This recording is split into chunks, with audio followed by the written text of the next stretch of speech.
여러분, 대한민국의 상속세 진짜 세계 최고 수준입니다. 아마 어느 나라에도 상속세가 이렇게 많은 나라는 없다 이야기할 정도예요. 어느 정도냐? 60%입니다. 60%. 최대주주 활정과세까지 적용을 했을 경우에 60%에 해당됩니다. OECD 평균은 26%예요. 여기보다가 더블 더 넘어요. 더블도.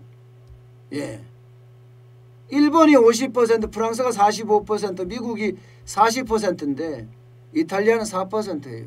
그런데 한국은 60%.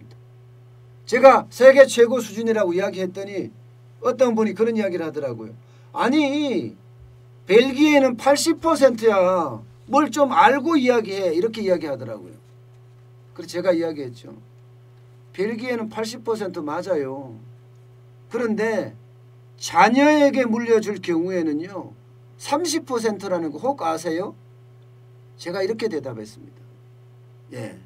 그리고 기업을 상속할 때 실제 부담되는 상속세 최고율이 3%라는 거는 혹시 아시는지요?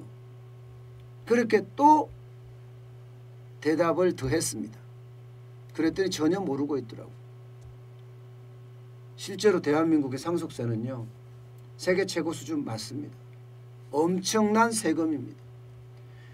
미국이나 유럽도요 사실은 상속세가 20세기 초반만 하더라도 70% 80% 갔던 거 맞습니다. 그런데 이 재산이라는 게 생각을 해보세요. 여러분, 재산이라는 게 내가 돈을 많이 벌으면 남한테 주고 싶은 게 더 클까요? 아니면 자식한테 옮기는 게 더 클까요? 어느 누구라도 100이면 거의 99명, 그전 99명이라고 저는 생각을 하는데 자식한테 물려주고 싶은 게 인지상정입니다. 이게 인간이 가지고 있는 기본적인 속성이거든요. 그런데 이거를 법으로 계속 막잖아요. 막으면 각종 탈법, 편법이 난무할 수밖에 없습니다. 그러면 오히려 정부가 세금을 걷는 게 더 못하다는 이야기예요. 더 못하다는 이야기예요. 실제 경제학계에서 연구를 해보니까 세율을 낮추는 게 오히려 더 낫더라. 대신에 본인의 소득세에서 좀 더 받으면 되지 않느냐. 살아서 경영을 할 때 실제로 살아있을 때 그죠? 살아있을 때 경영을 하면서 소득세를 많이 낸단 말입니다. 버는 거. 그 버는 것을 내가 자식한테 물어준다. 나는 벌은 소득세를 냈는데 상속세를 또 낸다? 이거 이중가세 아니냐? 뭐 이런 이야기도 많이 나올 정도예요. 저는요 이 상속에 대한 문제는 이게 전 세계적으로 왜 이렇게 하는지를 본받을 필요가 있는 것 같아요. 실제 경제학계에서도 연구를 해봤더니 상속세를 낮춰주는 게 더 바람직하더라 이렇게 결론을 내렸습니다. 그래서 미국이나 영국이나 프랑스나 독일은 실제 상속세율을 30에서 45%까지 낮췄어요. 그런데 우리는 무조건 60%에 60%. 여러분 60%를 상속을 하잖아요. 내가 1조 원의 기업 가치가 있는 것을 만약에 상속을 하려고 들어요. 그러면 3번만 내려가면요. 3번만 내려가면 이게 거의 기업의 대주주권을 상실해버립니다. 상실해버려요. 당장 1조 가치 기업 자질을 내가 자녀에게 물어주려고 그러면 60% 세금을 내야 되니까 40%가 남죠. 그리고 40% 중에 또 한 번 더 상속을 하려고 그러면 16%가 남습니다. 16%. 결국 2번 상속만 거치면 80% 이상이 정부가 가져간다는 거예요. 정부가. 그러면 기업 경영권이 괜찮을까요? 저는 이게 결국 기업 경영권 자체가 지키려고 하면 지금 한 50% 이상을 가지고 있어야 지킬 수 있습니다.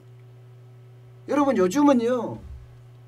펀드라는 게 헤지 펀드 이런 펀드라는 게 굉장히 발달되어 있어요. 펀드라는 게. 그러면 언제든지 외국계 투기 자금이나 펀드의 먹잇감이 될 수도 있다. 이게 상속세가 계속 이어진다면 말입니다. 아무래도 이런 상속세 논쟁이 나온 것은 이건희 회장이 별세하고 나서 이재용 부회장이 상속세를 거의 10조 이상을 내야 된다니까 아마 이런 문제가 계속 불거지는 것 같은데요. 문제는요. 상속세에 대한 이야기는 저도 여러 번에 걸쳐서 이야기를 했습니다. 여러 번에 걸쳐서. 이게 대기업의 문제만이 아니거든요. 중소기업도 문제 중에 문제거든요. 이게 경영권을 넘겨준다. 이렇게 되면요. 무조건 60%예요. 60%. 그러니까 이것도 이제 좀 개편될 때도 됐다는 이야기입니다. 쉽게 말하면. 상속세법 이게 1999년에 만들어졌거든요. 그때 이제 전체적인 틀이 만들어지고 세율이나 공제액도 그때 정해졌는 걸로 그렇게 알고 있지만 그렇게 알고 있습니다.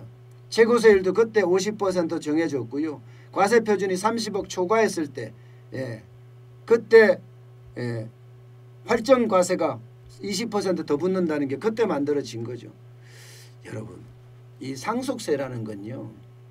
이게 시스템이 제대로 안 갖춰져 있을 때 시스템이 제대로 안 갖춰져 있을 때는 이 사람이 돈을 어디로 빼돌리는지 못 빼돌리는지 모를 때는요. 이게 60%의 상속세가 맞을 수도 있지만 지금처럼 IT가 굉장히 발달돼 있고 또 감시가 엄청나게 다양하게 감시가 되고 있잖아요. 주주들로부터 감시가 되고 심지어는 국민 전체로부터 감시를 받는 게 기업입니다. 그렇다면 합리적인 상속세가 저는 필요하리라고 생각을 해요. 그래야지 기업들이 이게 뭐 부의 대물림이라고 이야기도 할 수가 있어요. 그런데요 여러분 기업이라는 것은 꼭 부의 대물림의 문제만 따질 문제가 아니라는 이야기죠. 그 기업이 지금까지 쌓아왔던 노하우라든가 또 그 기업이 지금까지 유지해왔던 경쟁력이라든가 기술력 이런 거 말입니다. 이런 것을 유지하는 것도 더 중요하다. 아니 고려청자를 지금도 못 만드는 이유가 뭐냐. 그 머릿속에 다 있다가 어느 누구도 그 전수받기를 꺼렸고 전수를 안 해줬고 그것 때문에 사라진 것 아니냐. 그러니 기업이 가지고 있는 엄청난 자산을 제대로 이어가기 위해서라도 상속세를 좀 낮춰주는 것도 방법이다. 이런 여론이 계속 그래서 나오는 겁니다. 당연히 저는 상속세를 어느 정도까지는 낮춰주고요. 대신에 부의 대물림에 대해서는 다른 방법으로 소득세라는 것도 있잖아요.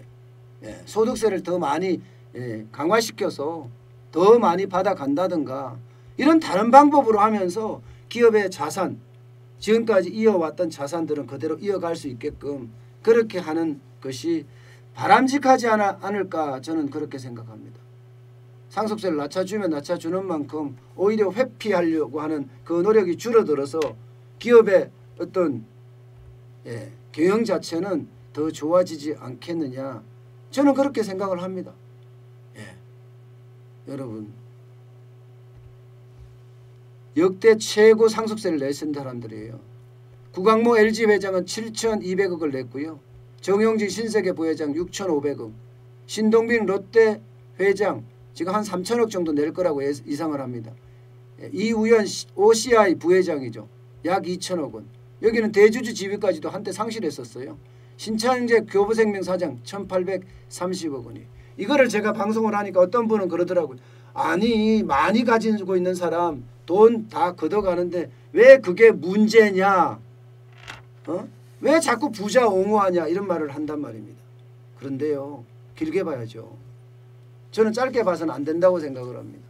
앞서 말씀드렸다시피 상속세가 60%가 되면서 이게 기업의 어떤 경영권에 대한 부담을 주는 것보다가 소득세라는 게 있으니까 그 세금을 오히려 더 받아가면서 상속세 부분을 막을 수도 있는 그런 대체제 효과를 혹시 찾아보는 건 어떨까 그런 생각을 저는 해봅니다. 그만큼 우리 경제에서 지금 전 세계 1등이니까요. 바로 이런 부분들이 조금은 수정돼야 되지 않을까 저는 싶어요. 그래야지 기업 경쟁력도 더 살릴 수 있지 않을까 그런 생각도 해봅니다.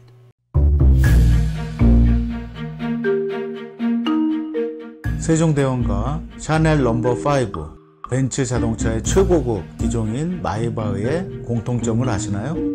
바로 침향입니다. 침향이란 동남아시아에서 자생하는 침향나무가 상처를 입었을 때 스스로를 보호하기 위해서 분비시키는 침향나무의 진액입니다.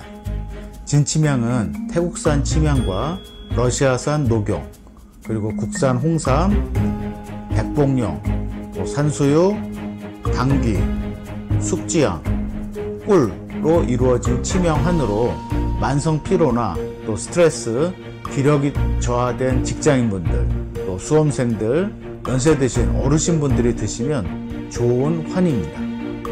진침향 여러분들께 자신있게 권해드립니다.